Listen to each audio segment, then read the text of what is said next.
Assalamualaikum warahmatullahi wabarakatuh. Innal hamdalillah nahmaduhu wa nasta'inuhu wa nastaghfiruh wa na'udzu billahi min syururi anfusina wa min sayyiati a'malina. Man yahdihillahu fala mudhillalah wa man yudlil fala hadiyalah. Asyhadu an la ilaha illallah wahdahu la syarikalah wa asyhadu anna Muhammadan abduhu wa rasuluh sallallahu alaihi wa ala alihi wa sahbihi ajmain wa man tabi'ahum bi ihsanin ila yaumiddin, amma ba'd. Hadirin wal hadirat, para bapak, para ibu, saudara-saudari sekalian yang semoga selalu mendapatkan rahmat dan taufik dari Allah Ta'ala. Alhamdulillah, pada kesempatan malam hari ini kita masih diberi kesempatan oleh Allah Subhanahu wa Ta'ala berupa hidup di dunia yang sebentar dan terbatas ini. Mari kita selalu ingat-ingat akan kesempatan yang masih Allah Ta'ala berikan kepada kita ini untuk kita isi, kita gunakan dengan penuh kesabaran, dengan penuh keikhlasan, dengan melaksanakan hal-hal yang diridhoi oleh Allah Subhanahu wa Ta'ala. Sebagaimana Nabi SAW pernah berpesan untuk memanfaatkan 5 hal sebelum datangnya 5 hal kebalikannya, yaitu wahayataka qabla mautika, kesempatan hidupmu di dunia sebelum kamu meninggal dunia. Dan pada kesempatan kali ini, setelah kita melaksanakan sholat maghrib berjamaah di Masjid Imam Syafi'i ini, alhamdulillah, ini merupakan anugerah dari Allah Subhanahu wa Ta'ala, taufik dari Allah Subhanahu wa Ta'ala. Kita diberi kemampuan untuk bisa hadir di majelis yang mulia ini, sehingga kita juga melakukan perkara-perkara yang mulia berupa ibadah-ibadah dan pendekatan diri kita kepada Allah Subhanahu wa Ta'ala. Setelah kita melaksanakan sholat maghrib, ini adalah satu ibadah yang sangat agung, yang setelah kita melaksanakannya kita bersyukur dan bergembira bahwa Allah telah menganugerahkan kepada kita kemauan dan kemampuan untuk melaksanakannya, dan kita roja, kita berharap kepada Allah Subhanahu wa Ta'ala akan nilai pahalanya yang sangat besar. Dan mari kita selalu berusaha untuk khusyuk dalam sholat itu. Karena apa? Karena ia merupakan salah satu sebab kita ini istiqomah di atas Islam dan iman. Kita ini dosa-dosanya diampuni oleh Allah Subhanahu wa Ta'ala. Kita ini diselamatkan dari siksa kubur dan mendapatkan nikmatnya. Dan kita ini diselamatkan dari neraka dan dimasukkan ke dalam surganya. Dalam sholat kita, yang mana kita selalu berdoa untuk mendapatkan perkara-perkara tadi, kita berdoa kepada Allah agar kita istiqomah di atas Islam dan iman melalui doa ihdinas siratal mustaqim siratal ladzina an'amta alaihim ghairil maghdubi alaihim waladdallin. Kita mendapatkan ampunan Allah Subhanahu wa Ta'ala dengan kita berdoa dalam bacaan ruku, bacaan sujud, Bacaan duduk di antara dua sujud seperti membaca Rabbighfirli, Rabbighfirli. Wahai Rabbku, ampunilah aku. Wahai Rabbku, ampunilah aku. Dan juga kita memohon kepada Allah supaya mendapatkan nikmat kubur dan diselamatkan dari siksa kubur melalui bacaan di tahiyat akhir sebelum kita salam. Allahumma inni a'udzubika min adzabil qabri.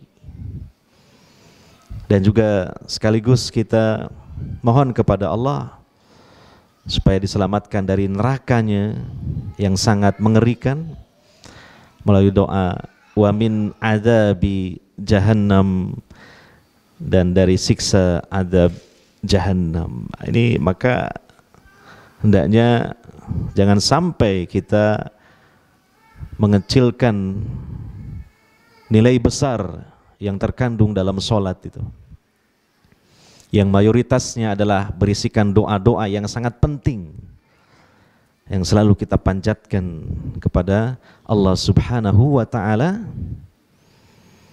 Apalagi andaikan saja minimal kita selalu bisa melaksanakan sholat fardu 5 waktu sehari semalam 5 kali 17 rakaat, maka secara berulang-ulang kita ini berdoa dan berdoa kepada Allah Subhanahu wa ta'ala meminta perkara-perkara yang penting tadi.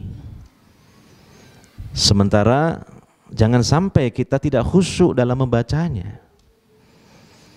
Karena dalam hadis diterangkan doa yang keluar dari hati yang tidak hadir, yang lalai, Allah tidak akan kabulkan. Nabi SAW bersabda, innallaha la yaqbalu du'aan min qalbin ghafilin lahin. Sesungguhnya Allah tidak akan menerima doa yang keluar dari hati yang lengah lagi lalai. Sayang sekali. Oleh karenanya ingat-ingat selalu hal ini, dan semoga selalu kita ingat dalam setiap sholat kita berusaha untuk menghadirkan hati khusyuk ketika membacanya, diharapkan kepada Allah pengabulannya. Hadirin wal hadirat yang dimuliakan oleh Allah Subhanahu wa ta'ala, kita lanjutkan kajian tafsir Al-Quran. Kalau tersebar player, apa temanya? Sampai lupa saya. Aku rindu cinta. Ya, itu ada sedikit kesalahan teknis lah. Tapi insya Allah kita juga akan membahas tafsir Al-Quran yang juga berkaitan dengan cinta. Maksudnya Allah Subhanahu wa ta'ala menganugerahkan cintanya kepada hamba-hamba pilihannya. Di antaranya yang disebutkan di dalam Al-Quran surah Al-Imran adalah keluarga Imran, ya, di mana Allah mencurahkan cintanya yang besar kepada keluarga besar ini. Mereka meraih kecintaan Allah Subhanahu wa ta'ala. Sebagian dari mereka diangkat menjadi nabi dan rasul, bahkan ulil azmi. Dan sebagian dari mereka diangkat menjadi wali-walinya, kekasih-kekasih yang dicintai oleh Allah Subhanahu wa ta'ala. Ya, kita sudah membahas tentang Maryam, ya, dia adalah seorang waliullah, hamba Allah yang sangat Allah cintai, kekasih Allah dari kalangan para wanita. Dan kemudian beliau ini Allah anugerahkan secara ajaib atas kekuasaan dan kebesaran Allah, yaitu putra yang terlahir tanpa Maryam memiliki suami, anak yang terlahir tanpa bapa, yaitu Isa bin Maryam, yang sedang kita bahas penjelasannya di dalam Al-Quran surat Al-Imran mengenai Isa bin Maryam itu. Maka tentunya segala apa yang diberitakan di dalam Al-Quran, termasuk kisah-kisah hamba-hamba pilihan Allah, termasuk secerdas-cerdas dalam menafsirkan adalah mengambil ibrah, pelajaran. Yaitu ketika Allah menyebutkan tentang hamba-hamba pilihannya yang soleh, kita ikuti, kita cermati, dan kita berusaha untuk meneladani mereka-mereka ini. Ya, dan tentu ada pelajaran-pelajaran yang lainnya, yang mungkin kita ilmunya karena sedikit, hanya sebagian saja dapat kita reguk, dan sebagian saja dari hikmah-hikmahnya yang dapat kita singkap. Adapun mungkin keseluruhan dari hikmah-hikmahnya tidaklah mungkin dapat kita singkap semuanya. Kita kembalikan kepada betapa luasnya hikmah yang dimiliki oleh Allah Al-Hakim, ya. Hadirin wal hadirat yang dimuliakan oleh Allah Subhanahu wa ta'ala,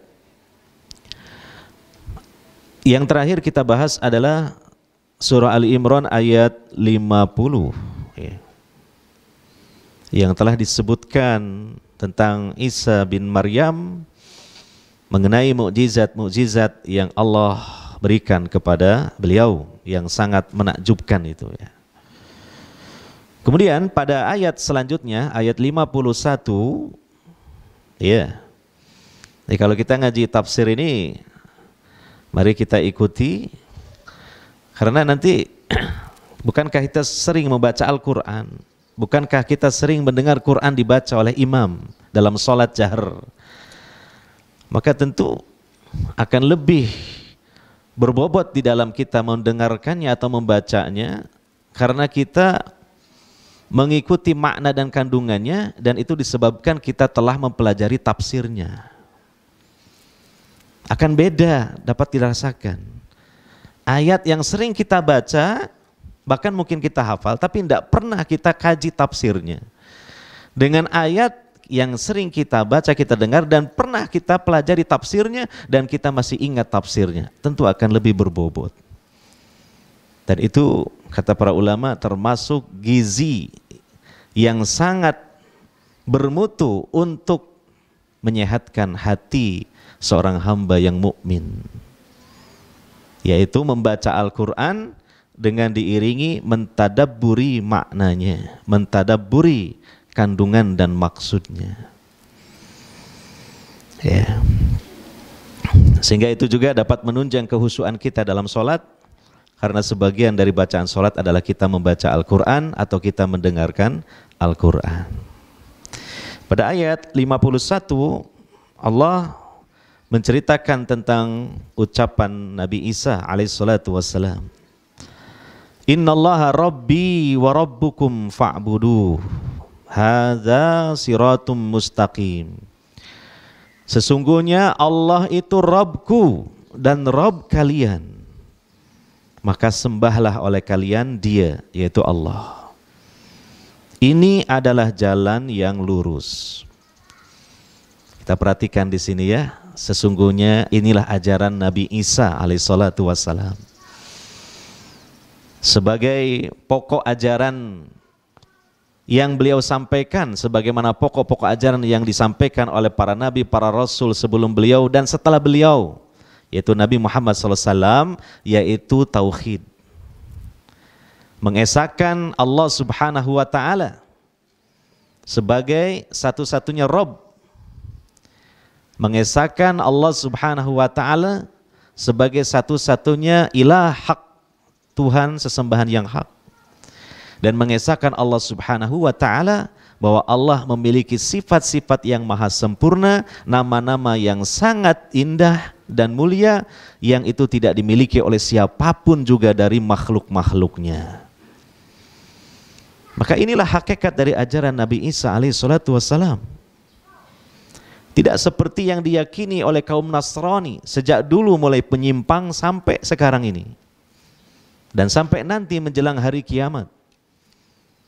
Hingga kemudian menjelang hari kiamat, tatkala Allah Subhanahu wa ta'ala menurunkan Isa dari langit, salah satu tugas yang Nabi Isa lakukan ketika itu nanti adalah meluruskan keyakinan yang bengkok, yang sekian lama, berabad-abad lamanya, yang sudah dipeluk oleh berjuta-juta Bani Adam, hamba Allah yang mereka tersesat, yang tentu menjadi sebab terhantarkan mereka ke dalam jahanam selama-lamanya. Maka Nabi Isa nanti akan menjelaskan. Sebagian penjelasan itu sudah dijelaskan ketika beliau sebelum diangkat ke langit, yaitu tentang tauhid dan tidak ada sesembahan yang hak kecuali hanya Allah Subhanahu wa taala, dan Allah tidak memiliki syarik sekutu siapapun juga, baik dari kalangan malaikatnya yang dekat dengan Allah, dari kalangan para rasul, para nabi, termasuk beliau sendiri Isa bin Maryam. Ini adalah hakikat kebenaran. Ya. Nabi Isa sendiri yang menyatakan itu. Ya, innallaha rabbi wa rabbukum fa'budu. Perhatikan di sini dinyatakan dua perkara. Pertama, satu-satunya Rabb hanya Allah. Bahkan di sini disebutkan dengan kalimat yang indah, Rabbnya Nabi Isa dan Rabbnya seluruh kaumnya. Bukan terkhusus Rabbnya Nabi Isa saja. Bukan juga Rabbnya kaumnya, bukan Rabbnya Nabi Isa, tidak. Dua-duanya. Rabbnya Isa dan Rabbnya kaum Nabi Isa Bani Israel. Itu yang pertama. Yang kedua, perintah untuk beribadah hanya semata-mata kepada Rabbnya Bani Israel dan Rabbnya Nabi Isa itu, yaitu Allah Subhanahu wa ta'ala. Fa'buduh, maka sembahlah oleh kalian dia, yaitu Allah Subhanahu wa ta'ala. Ya. Ada selentingan berita ini sekarang ini yang cukup viral di medsos. Seseorang mengatakan tidak ada dalil dalam Al-Quran satupun ayat yang menyebutkan bahwa Allah itu ada, katanya. Ini orang bahlul ini. Iya. Cuma dibungkus kemasannya kayak orang pinter gitu. Ini kita temukan ayatnya baru satu, belum yang lainnya. Innallaha, jelas ya. Innallaha rabbi wa rabbukum fa'budu. Ini yang mengatakan ini bukan seorang profesor saja, ini bukan dokter lagi, ini Nabi dan Rasul Allah yang termasuk ke dalam kategori ulul azmi, yaitu Nabi Isa alaihissalatu wassalam. Innallaha, jelas ini menunjukkan Allah ada, disebut dalam ayat Al-Quran. Siapa lagi? Ya, innallaha, sesungguhnya Allah ada, disebut karena ada. Dinyatakan Robku, Rob kalian, dan sembahlah dia, itu menunjukkan ada. Masa Nabi Isa menyuruh kepada kaumnya untuk menyembah sesuatu yang tidak ada? Tentu ini sangat bodoh sekali tentunya. Ya. Kalau memang lafadznya begini ya, sesungguhnya Allah ada, itu mungkin nggak ada dalam ayat Quran. Innallaha maujudun, nggak ada lafadznya seperti itu. Ya. Tapi kan untuk mengungkapkan bahwa zat atau sesuatu itu ada dengan kalimat, dengan ungkapan yang lain. Ya. Seperti dalam keseharian kita berbincang-bincang, berbahasa, ya. Kan tidak harus disebut si fulan ada di Masjid Imam Syafi'i, tidak harus dengan kalimat itu, dengan kalimat yang lain. Si fulan telah hadir di Masjid Imam Syafi'i, harinya, tanggalnya, jamnya, ya, itu sudah dengan kata lain menunjukkan apa? Ada, gitu. Ya, jadi ya itulah namanya ada-ada saja, gitu ya. Itu sebenarnya sederhana saja sih. Kok tidak ada ayat satupun dalam Quran yang menyebutkan Allah ada itu. Ini sudah jelas, contohnya yang kita baca ini innallaha, jelas kan? Sesungguhnya. Apalagi ada kata takkidnya, inna, itu takkid itu. Penegasan itu. Maknanya penegasan. Ya. Rabbi wa rabbukum fa'budu hadza siratum mustaqim. Inilah jalan yang lurus. Selain dari hal ini adalah jalan yang bengkok, yang dianggap ya Allah itu ya misalnya bukan Rob, atau Allah itu disekutukan dengan yang lainnya dalam peribadatan. Karena dinyatakan oleh Nabi Isa setelah menyatakan Allah sebagai Rabbku dan Rabb kalian, fa'buduh. Nah, kalau kita tilik dari sisi bahasa Arab, fa'budu, ya, setelah fi'il amr u'budu ada domirhu sebagai maf'ul bih atau objek. Hu ini domir kata ganti sesuatu, yaitu mufrad, tunggal dari domir huwa. Kalau kita terjemahkan dalam bahasa Indonesia, dia satu orang. Dia satu orang. Berarti jelas ini adalah ketauhidan. Maka siapa yang menyimpang dari ini, nah itu bukan jalan yang lurus, itu jalan yang bengkok dan harus diluruskan. Dan segera mengikuti jalan yang lurus ini. Ini adalah keselamatan, ini adalah kebenaran. Ya.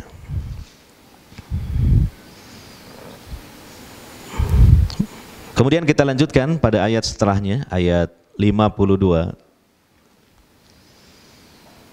Falamma ahassa Isa minhumul kufra. Maka tatkala Isa merasa, ya, merasa itu maksudnya menyadari di antara mereka ada kekufuran, ya, dari kaumnya yang menentang Nabi Isa, ya.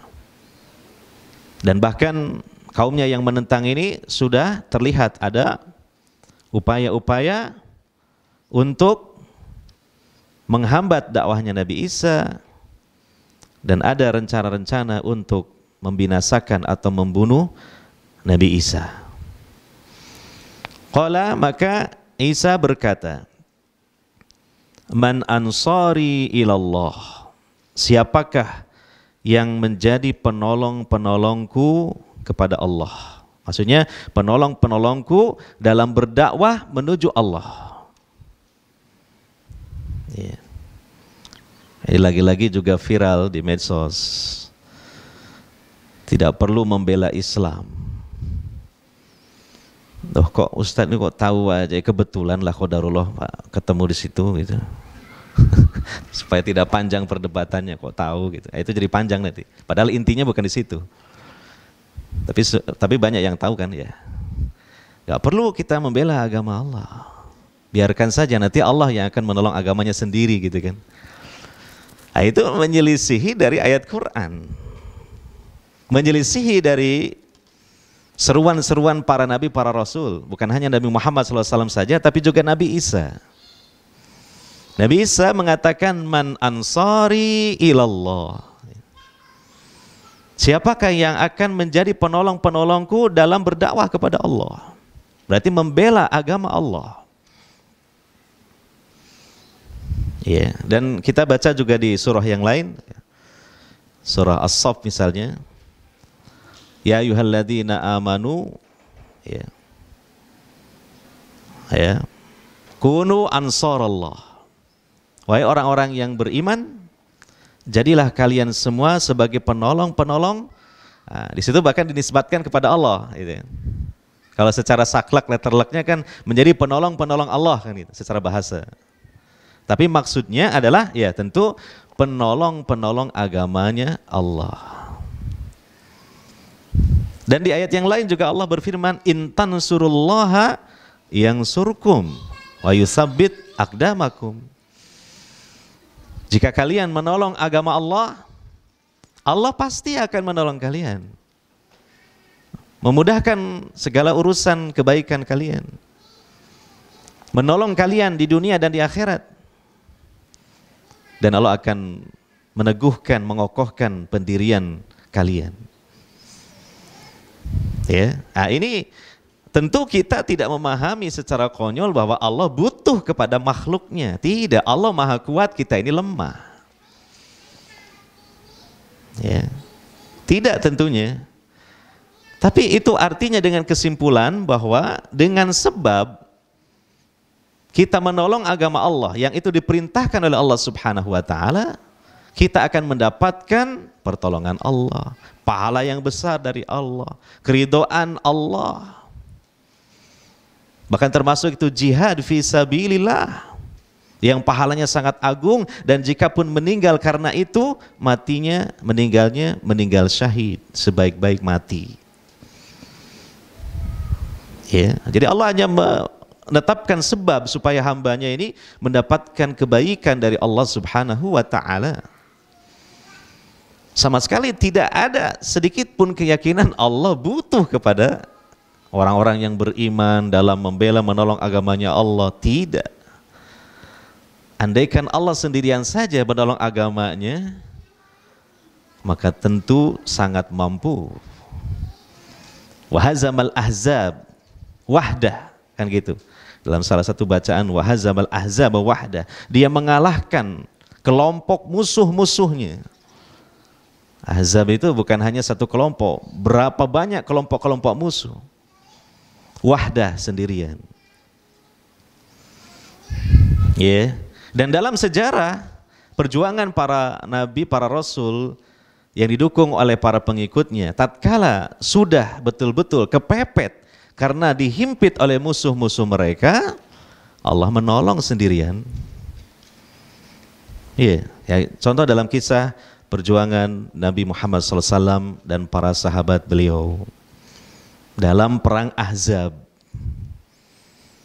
Ketika penduduk Madinah yang di situ ada Nabi dan para sahabat dilurug istilahnya oleh pasukan gabungan, yaitu musyrikin Arab, Quraisy, dan sebagian dari orang Yahudi, yang jumlah pasukannya itu sejumlah dengan seluruh kaum muslimin yang ada di Madinah, mulai dari bayi sampai kakek-kakek. Ya, bayangkan, banyak kan? Banyak. Lah kemudian singkat cerita tertahan oleh parit yang dibikin oleh Nabi SAW dan para sahabat atas inisiatif Salman Al-Farisi. Lalu mereka itu bertahan dulu mengepung Madinah, tentu dalam keadaan sangat gawat ini. Mereka tidak bisa menerobos parit yang cukup dalam dan lebar itu, dan ketika mereka mencoba untuk masuk ke parit, sudah dihujani dengan tombak dan anak-anak panah oleh kaum mukminin. Tidak ada yang berhasil. Mereka tertahan, tapi kaum muslimin tentu dalam keadaan cemas dan ketakutan. Apalagi mereka bukan khusus pasukan saja, tapi bersama keluarga-keluarga mereka, ada istri-istri dan anak-anak mereka. Dapat kita bayangkan bagaimana ketegangan ketika itu. Akhirnya Rasulullah SAW beristighosah, mengajak para sahabat istighosah. Ya, artinya berdoa kepada Allah Subhanahu wa ta'ala, memohon pertolongannya. Maka langsung Allah kabulkan. Allah mengirim angin topan. Saya noleh ke Mas Topan. Ya, biar memperjelas perkataan saya itu. Maka diporak-porandakanlah barisan musyrikin, kemah-kemah mereka pun tumbang, tidak ada satupun kemah yang berdiri, melainkan dihempas oleh angin yang sangat dahsyat itu. Mereka ketakutan, mereka akhirnya kemudian terbirit-birit kembali ke Mekah dengan tangan hampa. Coba perhatikan itu. Allah maha mampu, ringan, kecil untuk mengalahkan musuh-musuhnya. Musuh-musuhnya ini juga adalah hamba-hamba Allah yang mana ubun-ubun mereka ada pada genggaman Allah Subhanahu wa ta'ala semuanya. Jadi tentunya tidak dipahami kalau menolong agama Allah ini Allah butuh, enggak. Iya. Nah, sisi yang lain yang tadi kita jelaskan adalah keterangan di dalam Al-Quran. Ya. Allah memerintahkan kita untuk menolong agamanya. Allah memerintahkan kita untuk membela agamanya. Sesuai dengan kemampuan kita dan tentu sesuai dengan situasi dan kondisinya. Tidak harus dengan peperangan, karena mungkin situasi kondisinya tidak dengan peperangan. Dengan yang lain, dengan pikiran kita, tenaga kita. Yang punya kelebihan harta, dengan harta kita. Jadilah, daftarkanlah diri kita semua menjadi para penolong agama Allah. Dan kita merasa tertinggal dong kalau belum mendaftarkan diri jadi penolong-penolong agama Allah. Hanya nonton saja. Ketika agama Allah ada yang melecehkan. Ketika agama Allah sedikit yang membela. Hanya nonton saja. Malu kita kepada Allah kalau cuma nonton saja. Kita harus mendaftar untuk menjadi pemain dalam barisan para penolong agama Allah sesuai dengan kemampuan kita. Yang Allah lebihkan dari sisi keilmuan agama Allah, melalui ilmu agamanya lah dia tolong agama Allah dengan tulisannya, dengan lisannya, dengan perdebatannya mungkin, dengan menyampaikan hujahnya. Yang dilebihkan hartanya harus paham, harus sadar bahwa itu ada pesan di balik hartanya yang banyak. Tolong harta titipan Allah ini kamu gunakan untuk menolong agama Allah. Nanti kalau kita menolong agama Allah dengan ikhlas, bukankah kita ini selalu membutuhkan pertolongan Allah?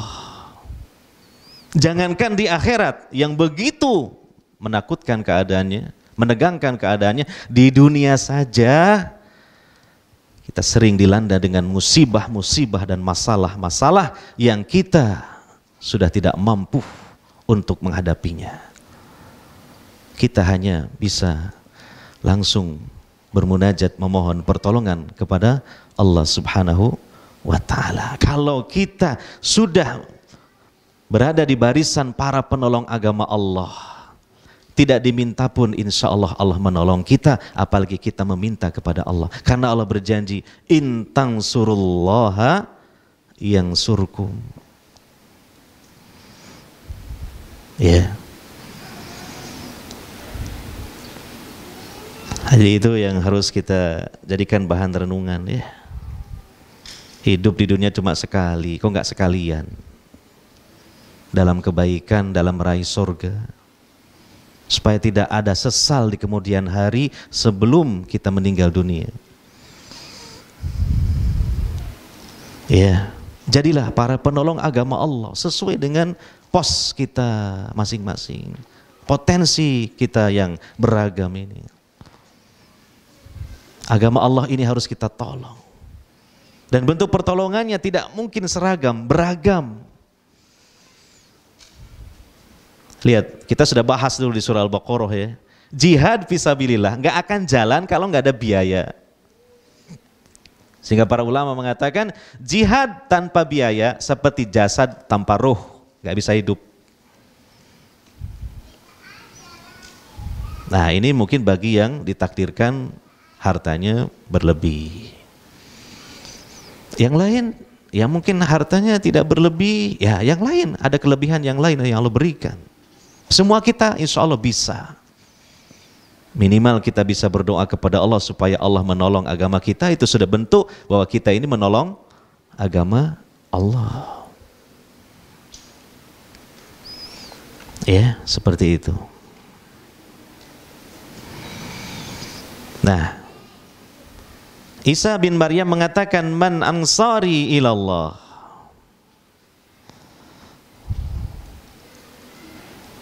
Ini juga logonya sama ya, Al-Ansor. Man ansari ilallah. Siapakah yang menjadi penolong-penolongku dalam mengajak manusia menuju Allah? Qalal hawariyuna. Berkatalah al-hawariyun. Ini murid-murid setianya Nabi Isa. Kalau kita buka di tafsir Ibnu Katsir, ada beberapa penafsiran bahwa al-hawariyun disebut hawariyun karena mereka itu orang-orang yang tubuhnya mereka itu pendek-pendek gitu loh. Ya mungkin seperti saya inilah. Tapi kan bukan jadi ukuran, pendek tinggi. Tapi sifat mereka fisiknya itu pendek-pendek. Sebagian dalam tafsir dijelaskan mereka suka memakai pakaian serba putih. Ini lagi-lagi saya melirik ke situ, memperjelas perkataan saja. Serba putih pakaiannya. Nah, penafsiran yang lebih kuat adalah al-hawariyun itu sama dengan Al-Ansor, ya para penolong itu.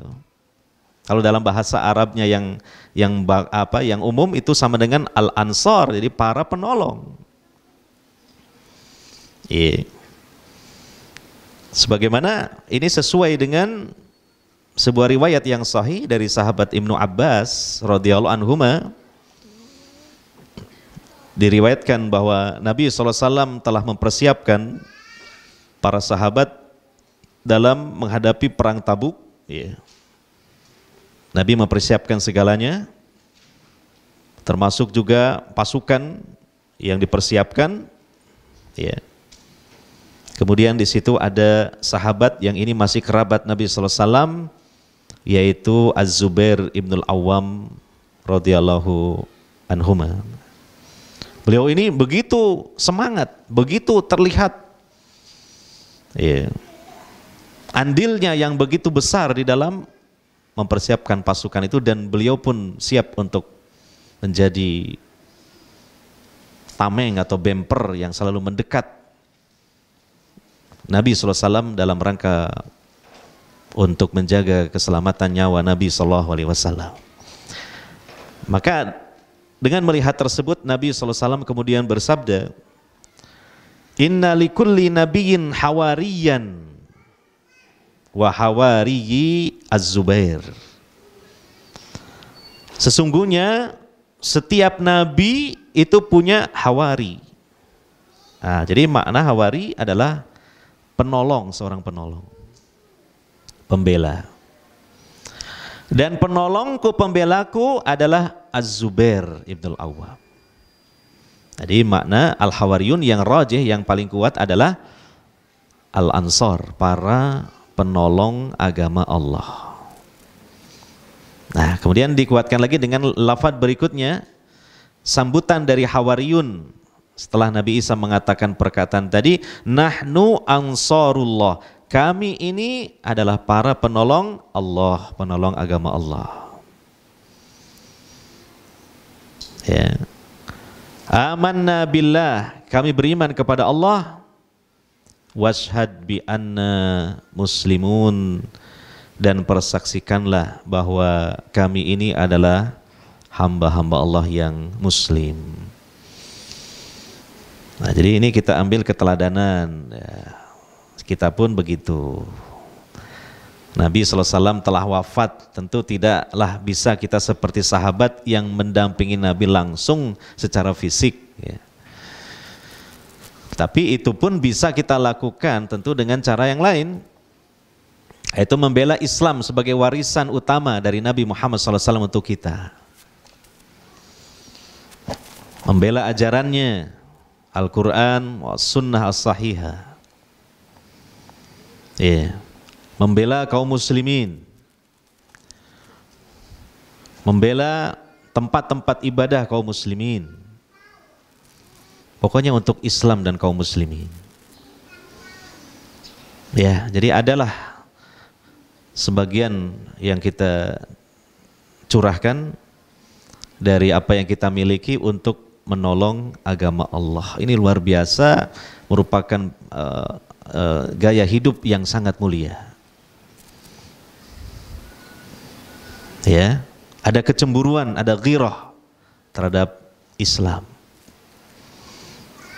Ya, apalagi di saat-saat tidak sedikit ya ada rongrongan-rongrongan orang-orang yang melecehkan Islam, mendiskreditkan Nabi Muhammad SAW. Nah, kita mampunya apa? Lakukan. Ya, kita menguasai IT, teknologi perkomunikasian, mungkin di medsos. Ya. Ada orang menghantam Islam, menghantam Nabi, kita bela, kita sampaikan, jangan diam. Gitu. Di mana, di tempat mana ada orang melecehkan Islam, melecehkan Nabi SAW, kita bela, kita bersuara. Ya. Nah, inilah ya bahwa kita insya Allah telah tergolong menjadi ansarullah, para penolong agama Allah. Jadi ini yang harus kita syukuri ya.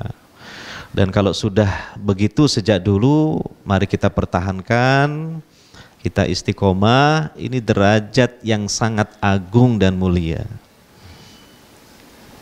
Ya.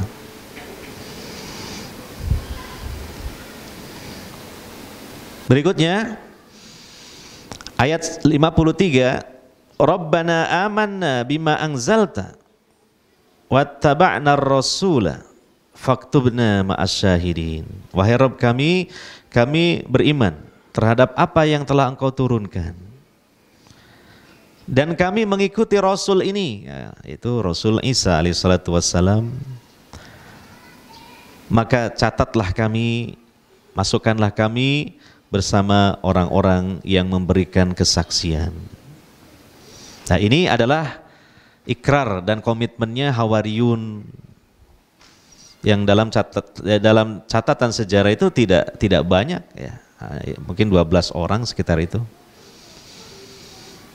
Tapi betul-betul mereka mempertaruhkan jiwa raganya lah untuk menolong agama Allah dengan cara menolong Nabi Isa. Nah, kalau Nabi Muhammad SAW itu adalah para sahabat-sahabat beliau itu dari kalangan Muhajirun dan Ansor. Nah, itu. Ya, kita harus berusaha meneladani mereka. Nah, ini adalah bagian dari jihad. Ini bagian dari langkah hidup yang mulia untuk meraih ridho Allah dan surganya Allah Subhanahu wa ta'ala. Dengan niatan yang ikhlas, sedikit banyak pengorbanan kita untuk menolong agama Allah, Allah tidak akan menyia-nyiakan, Allah akan catat, Allah akan berikan pahala yang besar, dan itu mulai kita akan rasakan setelah kita mati meninggalkan dunia seisinya ini. Jadi berusahalah dipertahankan, jangan mundur. Ya, menjadi penolong-penolong agama Allah itu kalau bisa dipertahankan, sayang gitu. Karena apa? Karena mungkin ada perintangan dalam jiwa kita. Karena mungkin ada teman-teman seiring yang menjadi ujian bagi kita. Apalagi dari musuh-musuh kita, termasuk setan. Maka jika kita sudah berada di maqam kedudukan orang-orang yang menolong agama Allah, diusahakan tetap bertahan istiqomah. Ini sekali lagi bagian dari andalan kita besok di akhirat, yang mana kita sangat butuh sekali kepada pertolongan Allah Subhanahu wa ta'ala, dan hanya Allah yang bisa menolong kita ketika di alam kubur, ketika dibangkitkan di mahsyar, yang huru-haranya digambarkan dalam Al-Quran, dalam hadis Nabi, sangat mengerikan. Ya, inna nakhafu min rabbina yauman abusan qamtarira. Kami ini takut akan satu hari ya, di mahsyar, di akhirat, yang mana hari itu adalah sangat berat sekali, dan kejelekan-kejelekan atau azab ini begitu merata, yang mana kita sendirian, artinya tidak ada yang menolong kita. Bahkan saudara pun lari dari kita, orang tua lari dari kita, anak lari dari orang tuanya. Yauma yafirul mar'u min akhihi wa ummihi wa abi wa sahibatihi wa bani likulli imri'im minhum yauma idzin sya'nu yughni. Nah, barulah nanti akan dirasakan. Oh, karena hamba Allah ini ketika di dunia sebagian dari yang dia milikinya dia curahkan untuk menolong agama Allah, maka Allah pun berikan pertolongan. Allah pun berikan syafaat untuk orang seperti ini. Ya, jadi mari kita renungkan hal ini. Ketika kita sudah berada di barisan para penolong agama Allah, pertahankan.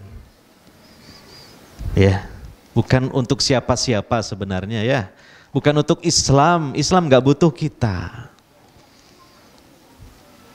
Bukan untuk kaum muslimin, itu hanya dohirnya saja. Hakikatnya sebesar-besar pertolongan karena kita menolong agama Allah kembali ke kita sendiri. Ya, nah ini yang harus kita sekali lagi pahami dan kita renungkan. Berikutnya, wa makaru wa makarallah. Dan mereka membikin tipu daya. Dan Allah membalas tipu daya mereka. Ini kalau kita bahas ke bab tauhid asma wa sifat, ini salah satu sifat Allah, makar. Tapi dijelaskan oleh para ulama Ahlussunnah wal Jamaah jangan disebutkan secara mutlak. Ya, beda dengan misalnya Allah memberikan rahmat, Allah menciptakan, Allah mematikan. Itu mutlak sifat Allah. Kalau ini adalah sifat Allah yang harus diterangkan secara terperinci, jangan dimutlakkan. Karena khawatir nanti ada orang salah persepsi. Sebab namanya makar ini dalam kebiasaan yang dipahami oleh manusia bisa positif, bisa negatif. Padahal untuk Allah pastinya selalu positif, maka harus diterangkan.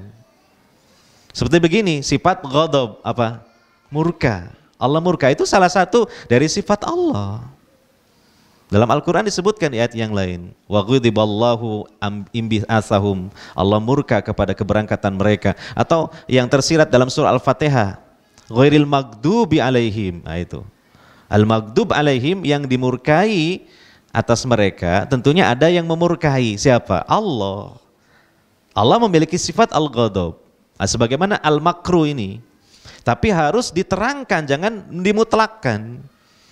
Jangan begini ya, sederhananya. Apakah Allah punya sifat ghadab? Apakah Allah punya sifat makar? Ya, titik. Itu keliru. Iya, kemudian jelaskan. Penjelasannya bagaimana? Ya, Allah memiliki sifat murka, tapi Allah memurkai kepada hamba-hambanya yang mereka berhak mendapatkan murka Allah. Karena ada sebab yang membuat Allah murka kepada mereka. Ya, demikian makar. Makar ini sifat Allah yang Allah lancarkan, alamatkan kepada hamba-hambanya yang sebelumnya membuat makar. Makar kepada Allah, makar kepada agama Allah, makar kepada orang-orang yang beriman. Maka Allah balas dengan membuat makar untuk mereka. Wallahu khairul makirin, dan Allah sepandai-pandai yang membuat makar. Hati-hati. Sifat seorang mukmin yang imannya bagus itu merasa tidak aman dari makar Allah. Oleh karenanya dia harus hati-hati jangan sampai dia membuat makar sehingga mendatangkan makar Allah, dan makar Allah itu luar biasa, seringnya tak terduga, di luar dari prediksi dan sangkaan. Dan ketika terjadinya dahsyat. Iya. Contoh ya nanti ini dalam kisah Nabi Isa, insya Allah.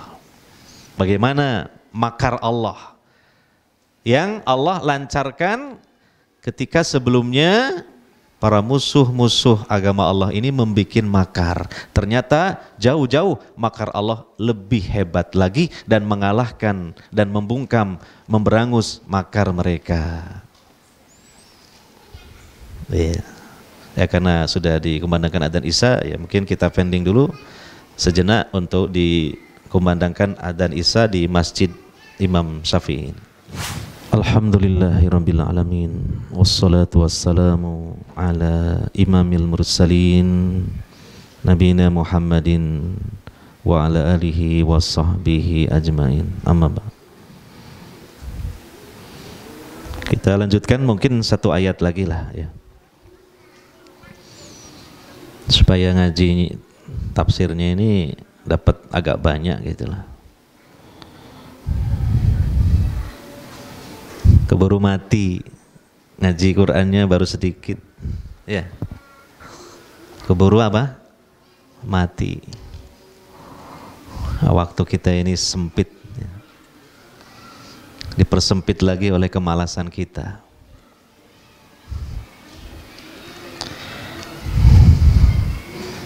Di ayat 55 Allah berfirman, "Idz qala Allahu ya Isa inni mutawaffika wa rafi'uka ilayya." Ingatlah tatkala Allah berfirman, "Wahai Isa, sesungguhnya aku mutawaffika." Ini kalau dilihat secara lughah bahasa, mutawaffika itu sama dengan mewafatkan kamu. Nah, wafat itu tidak harus diartikan mati.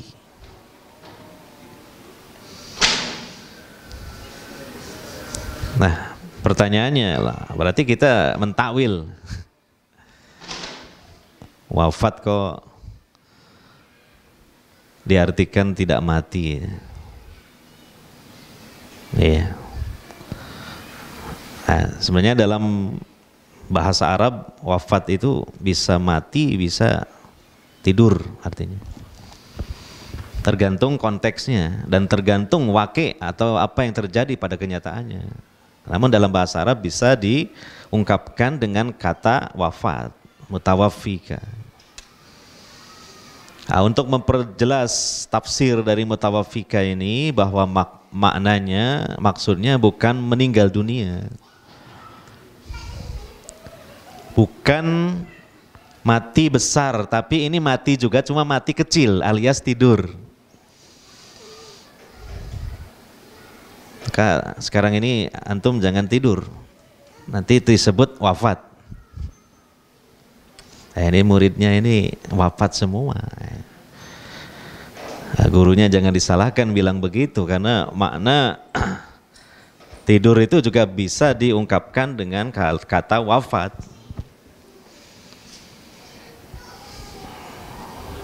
Iya.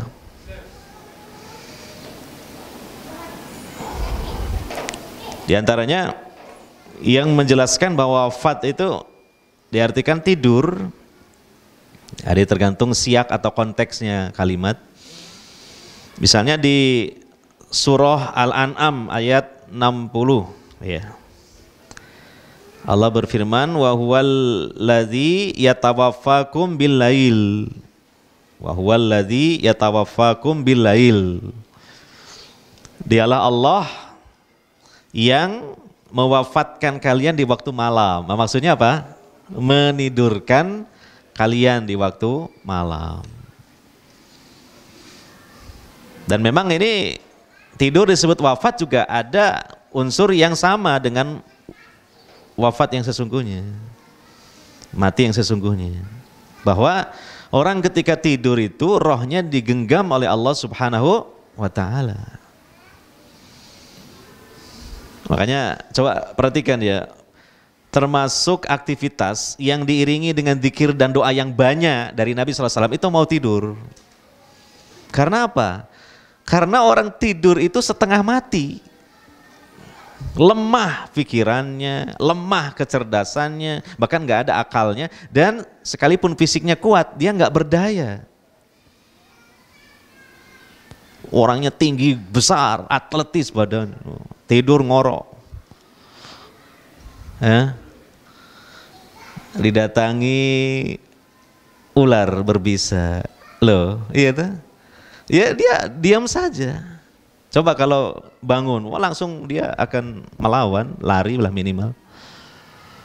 Lalu menggigitnya dan mengeluarkan bisanya hingga sampai ke jantungnya melalui peredaran darah. Wafat betulan jadinya. Lemah manusia. Ada orang yang jago berkelahi, dia punya musuh, musuhnya kecil. Tapi dia licik dan cerdas. Bagaimana caranya membunuh orang besar ini? Ditunggu sampai dia tidur. Ya itu?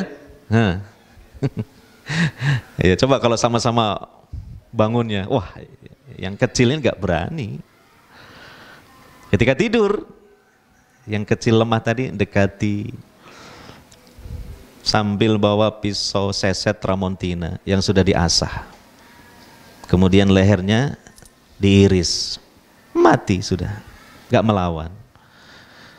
Nah jadi kondisi sangat lemah, makanya disunahkan kita memperbanyak zikir-zikir dan doa-doa yang dipanjatkan kepada Allah Subhanahu wa ta'ala. Demikian serangan-serangan dari setan, golongan jin itu juga sering dilancarkan ketika manusia ini ketika sedang tidur. Santet, sihir, termasuk setan dari kalangan jin masuk ke dalam roh atau mimpi seseorang. Lalu dia menakut-nakuti dalam mimpi. Tapi ketika tidur terjadinya.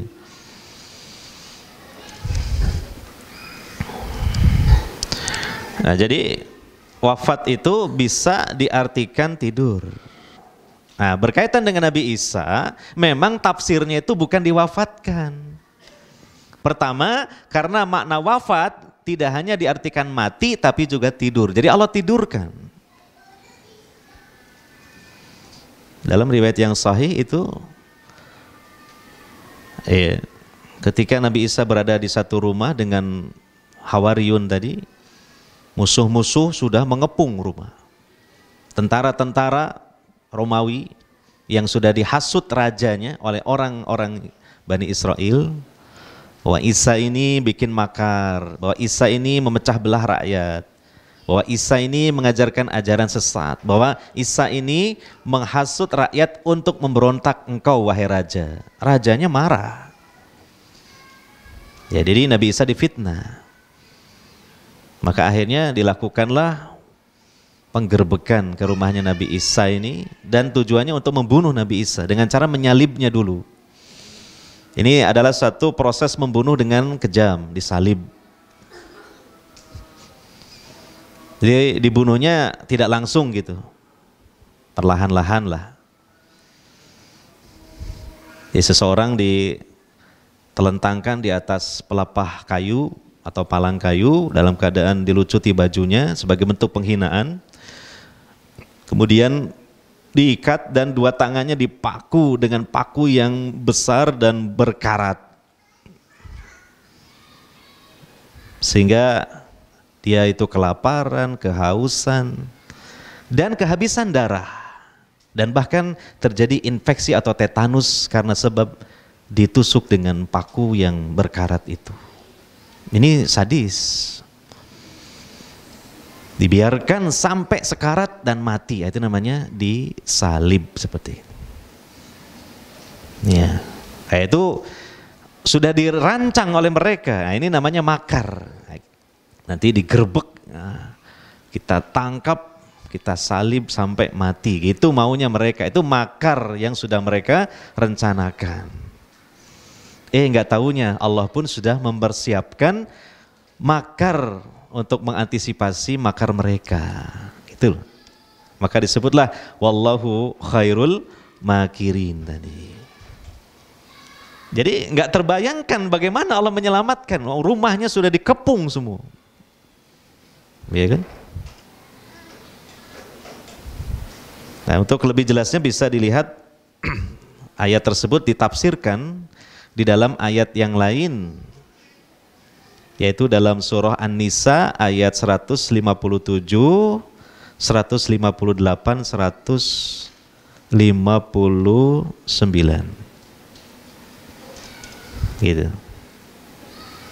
Kisah penyaliban seseorang yang diserupakan Nabi Isa, bukan Nabi Isa yang disalib. Ini kan dalam cerita yang diyakini oleh orang-orang Nasrani tentang Nabi Isa bahwa beliau disalib, ini ada misteri. Benarkah seperti itu? Jawabannya tidak benar. Diungkap misteri itu dalam Al-Quran. Kejadian yang sesungguhnya. Nabi Muhammad SAW yang memberitahukan melalui ayat Al-Quran. Dan Nabi Muhammad SAW ilmunya dari Allah Subhanahu wa ta'ala, bukan dari siapa-siapa. Nabi Muhammad tahu dari mana? Langsung wahyu dari Allah Subhanahu wa ta'ala, menyingkap tabir misteri. Jangan dilanjutkan ke yang lain. Pembahasan ini menyikap tabir misteri yang dianggap disalibnya Nabi Isa itu. Kita lanjutkan sedikit lagi ya, karena kita tadi sudah membaca ayatnya ya. Jadi tafsirnya tentang mutawaffika itu menidurkan engkau Isa. Dalam satu riwayat itu Allah ya menidurkan Nabi Isa itu. Wa rafi'uka ilayya, dan aku mengangkat engkau kepadaku. Dalam satu riwayat disebutkan oleh Syekh Salim Al-Hilali dalam kitab beliau Sahih Qasasil Anbiya. Kisah-kisah sahih tentang para nabi. Karena kita harus hati-hati ya, kisah-kisah para nabi yang 25 itu kadang nggak jelas riwayatnya, kita hanya mereferensi dari buku yang dijual di pasar. Iya kan? Itu terkadang tercampur dengan berita-berita Israiliyat.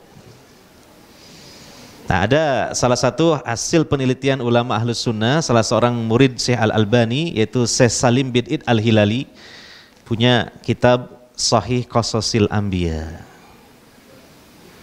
Dan sudah diterjemahkan. Bisa dibeli di toko buku, bukan di sini. Saya bukan salesnya soalnya. Nah, itu ijtihad atau kerja kerasnya Syekh Salim mengumpulkan dalil maupun riwayat-riwayat yang sahih berkaitan dengan kisah-kisah para nabi dan rasul. Ya, sehingga setidaknya kitab ini ketika menyebutkan kisah-kisah para nabi ini bisa dipertanggungjawabkan secara ilmiah. Bahwa Nabi Isa ini Allah angkat ke langit, langit yang kedua, melalui lubang atau lubang angin-angin di rumah itu. Nah, kalau di sini kan ada nih lubang angin-angin ya, nah, itu ada beberapa itu. Tapi kan saya tidak mengatakan persis seperti itu loh ya. Jadi kurang lebih namanya lubang angin-angin di rumah kan seperti itu. Dan itu tentu ajaib kan, ajaib tuh. Seperti apanya, kaifiahnya, hakikatnya ya kita nggak tahu. Apakah jadi seperti udara, gas, atau jadi kecil gitu tubuhnya, wallah alam, gak dijelaskan. Pokoknya dikeluarkan melalui lubang angin di rumah itu. Ya. Dengan sebelumnya, nanti kita akan bacakan insya Allah mungkin di pertemuan yang akan datang, di surah An-Nisa ayat 157 sampai 159. Ada seseorang yang diserupakan dulu oleh Allah mirip dengan Nabi Isa. Ini kalau dalam cerita-cerita yang beredar di buku yang dulu kita konsumsi, itu kan disebut Yudas Iskariot, seorang murid Nabi Isa yang berkhianat. Nah, itu kalau menurut penelitian Salim Al-Hilali, itu bukan Yudas Iskariot, itu murid Nabi Isa yang setia kepada Nabi Isa, salah satu dari hawarinya Nabi Isa, dan ini termasuk murid kesayangan Nabi Isa, bukan pengkhianat. Dia berkhianat kepada gurunya, bukan. Bahkan seseorang ini, muridnya Nabi Isa ini yang paling muda usianya. Jadi ketika Nabi Isa meminta, siapakah di antara kalian yang siap untuk diserupakan dan menduduki posisi aku? Yang dia mengangkat tangan untuk bersedia cuma itu, muridnya yang paling muda. Dan Nabi Isa mengulang lagi, tetap yang paling muda. Nah, saya kalau ngelirik ke situ, ini sekedar memperjelas perkataan saja, semacam itulah. Paling muda gitu. Kalau yang di pojok sana kan tidak berani saya mengatakan paling muda gitu. Nah, itulah.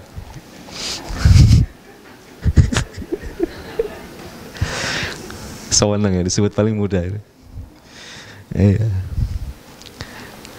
Padahal seumpama dalam kasus Nabi Isa belum tentu mau ya, karena nanti akan jadi ini pengganti Nabi Isa. Sudah siap-siap nyawa itu taruhannya. Itu mirip dengan peristiwa hijrahnya Nabi Muhammad SAW, di mana Ali bin Abi Thalib yang nanti menduduki posisinya Nabi berbaring di atas pembaringan, diselimuti kain selimut berwarna hijau. Jadi mirip seperti itu, cuma dengan proses yang berbeda. Yeah. Maka setelah sanggup, nah Allah serupakan orang itu mirip dengan Nabi Isa. Nah Nabi Isanya Itu tadi, mutawaffika wa rafi'uka ilai. Ditidurkan dan diangkat kepadaku. Ini juga menjadi dalil bahwa Allah itu di atas ya. Ini dalil bahwa Allah itu di atas. Bukan di mana-mana. Yaitu dalam peristiwa Nabi Isa, Allah ungkapkan wa rafi'uka ilayya. Engkau aku angkat kepadaku. Pertama namanya diangkat dari bawah ke atas. Yang kedua kepadaku, ini menunjukkan Allah di atas. Jelas. Coba kalau Allah di mana-mana, itu Nabi Isa-nya dibawa ke mana? Bingung. Gitu. Diangkat loh kepadaku. Ya, ini dialog ilmiah lah. Bagi saudara-saudari yang belum meyakini Allah itu di atas, itulah. Padahal dulu ketika masih kecil, ilmunya masih sedikit, keyakinannya Allah di atas. Tambah lama tambah pinter kok malah keliru. Ketika kecil kan ditanya kan gitu, Allah di mana? Oh, langsung nunjuk ke atas. Sebelum banyak ngaji dia mengatakan, sudahlah kamu itu berserah diri aja kepada yang di atas, sampai nunjuk ke yang atas. Setelah lama ngaji, ya kecampuran ilmu yang subhat, diyakini Allah di mana lain. Jadi menyelisihi fitrahnya sendiri sebenarnya. Ya. Kemudian wa mutahhiruka minal ladzina kafaru, dan aku, kata Allah, mensucikan engkau dari orang-orang yang kafir, menyelamatkannya, mensucikannya, dan menjadikan orang-orang yang mengikuti engkau di atas orang-orang yang kafir ila yaumil qiyamah, sampai hari kiamat. Itu terbukti orang-orang mukmin selalu ditolong oleh Allah Subhanahu wa taala. Sekalipun terkadang dalam peperangan jihad ada kalahnya, tapi intinya terus mengalami kemenangan. Nah, ini harusnya kaum mukminin percaya diri lah, jangan minder menghadapi orang kafir. Ya. Wala tahinu wala tahzanu wa antumul a'launa in kuntum mu'minin. Jangan merasa hina, jangan merasa bersedih hati. Kalian itu berada pada kedudukan yang tinggi jika kalian beriman. Nah, itu. Lihat dalam sejarah mulai Nabi Muhammad SAW, ya, Allah selalu menolong kaum mukminin. Romawi, Persia runtuh. Konstantinopel pada masa Khalifah Muhammad Al-Fatih dari dinasti Utsmaniyah juga direbut. Baitul Maqdis juga sebelumnya direbut oleh kaum mukminin lewat kepemimpinan Salahuddin Al-Ayyubi dan seterusnya. Bahkan sampai hari ini nih di Afghanistan nih Allah tolong orang beriman. Dari cengkeraman sekian tahun negara adidaya satu-satunya. Ya. Jadi harus percaya diri. Walaupun mungkin persenjataan jauh kalah canggih dengan orang kafir. Pengalaman strategi perang mungkin mereka lebih maju. Tapi orang beriman itu Allah janjikan a'launa, berada di tempat yang tinggi, kedudukan yang tinggi. Fauqal ladzina kafaru ila yaumil qiyamah. Ya. Di atas orang-orang yang kafir sampai hari kiamat. Nanti menjelang kiamat pun di bawah pimpinan Imam Mahdi, kaum mukminin berperang melawan orang kafir terutama Yahudi dan mereka dikalahkan. Sampai mereka bersembunyi di balik pohon, di balik batu pun selalu pohon batu mengatakan, "Hai mukmin, muslim ini musuhmu, Yahudi." Kecuali satu pohon yang membela atau melindungi mereka, yaitu pohon Gorqod. Tapi akhirnya mereka dikalahkan. Nah, ini dalilnya ya. Summa ilayya marji'ukum, kemudian kepadakulah kalian akan kembali, fahkum bainakum, maka ya hakimilah, putuskanlah hukum di antara kalian, fima kuntum fihi takhtalifun, pada apa yang sebelumnya kalian perselisihkan. Nah, nanti menjelang hari kiamat Nabi Isa akan menyelesaikan perselisihan antara kaum mukminin dengan orang Nasrani tentang keyakinan-keyakinan itu akan dijelaskan oleh Nabi Isa. Ya. Jadi sekali lagi dalam ayat 55 ya, mutawaffika itu bukan diwafatkan. Jadi salah kalau diyakini Nabi Isa sudah wafat berdasarkan dalilnya ayat ini, karena makna mutawaffik ini Allah menidurkan gitu. Dan juga diperjelas dalam hadis yang sahih bahwa Nabi SAW bersabda, Inna Isa lam yamut wa innahu rajiun ilaikum qabla yaumil qiyamah. Sesungguhnya Isa itu belum mati. Ya, jelas kan? Nabi mengatakan begitu. Ya. Dan sesungguhnya dia akan kembali mendatangi kalian sebelum terjadi kiamat besar. Nah, turunnya Nabi Isa. Oleh karena itu sekarang ini Nabi Isa belum meninggal dunia, masih hidup. Sehingga dapat disimpulkan satu-satunya Nabi Rasul yang masih hidup sampai sekarang siapa? Nabi Isa alaihissalatu wassalam. Cuma tidak tinggal di bumi, di langit yang kedua. Ya ini luar biasa kan ya. Tapi inilah kehendak Allah Subhanahu wa taala. Ya. Hadirin wal hadirat yang dimuliakan oleh Allah Subhanahu wa taala ya. Karena sudah cukuplah waktunya, bahkan melebihi dari kebiasaannya ya. Ya kita akhiri dulu kajian kita tafsir Al-Qur'an surah Ali Imran, masih menyebutkan kisah Nabi Isa. Ya sampai di sini saja. Semoga kehadiran kita di majelis ilmu ini tentu Allah tambahkan kepada kita iman, kefahaman, ilmu, pahala, dan juga kecintaan Allah Subhanahu wa taala kepada kita sekalian. Ya. Tidak ada pertanyaan kayaknya ya. Ya, tidak ada pertanyaan lah ya. Kita akhiri saja sampai di sini. Insya Allah nanti bulan depan kita ketemu lagi dalam kajian tafsir Al-Qur'an. Subhanakallahumma wa bihamdika asyhadu alla ilaha illa anta astaghfiruka wa atubu ilaik. Wassallallahu ala nabina Muhammadin wa ala alihi wa sahbihi ajmain. Wassalamualaikum warahmatullahi wabarakatuh.